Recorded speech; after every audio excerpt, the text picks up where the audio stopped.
जावली तालुक्यातील दाम्पत्याचा न्यायासाठी संघर्ष. मेढा पोलिसांचं या दाम्पत्याच्या तक्रारीकडे दुर्लक्ष. शेतातून बेकायदेशीर रस्ता बांधत असताना त्याबाबतची विचारणा केली म्हणून मारहाण करण्यात आली. याबाबतची तक्रार मेढा पोलीस ठाण्यात करायला गेल्यानंतर दखल घेण्यात आली नाही. त्यामुळे बुधवार दिनांक 16 एप्रिल रोजी सातारा जिल्हा न्यायालय परिसरात आत्मदहन करणार असल्याचा इशारा या दाम्पत्याने दिला होता. जावली तालुक्यातील एका गावातील दाम्पत्याने याबाबत साताऱ्यात पत्रकार परिषद घेऊन माहिती दिली.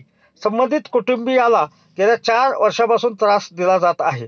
4 वर्षापूर्वी 10 ते 15 जणांनी तक्रारदार यांचे घर पाडून मुलीचा व महिलेचा विनयभंग केला. त्यावेळीही पोलीस ठाण्यात तक्रार केल्यानंतर संशयितांवर कारवाई होणे गरजेचे असताना त्यामध्ये न्याय मिळाला नाही. गुन्हा दाखल होण्यासाठी न्यायालयात हेलपाटे मारावे लागले.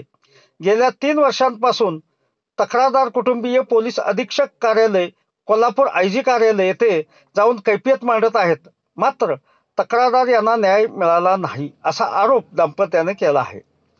दिनांक 6 एप्रिल 2025 रोजी तक्रारदार कुटुंबीय यांच्या रानातून एका हॉटेल चालकाने डांबरी रस्ता तयार करण्यास सुरुवात केली. यावर तक्रारदार कुटुंबियांनी संबंधित हॉटेल चालकाला जाब विचारला असता त्याने तक्रारदार महिलेला मारहाण केली. याचीही दखल मेढा पोलिसांनी घेतली नाही. मेढा पोलीस पक्षपातीपणा करत असून बुधवार दिनांक 16 रोजी जिल्हा न्यायालयासमोर आत्मदहनाचा इशारा या दाम्पत्याने दिला होता.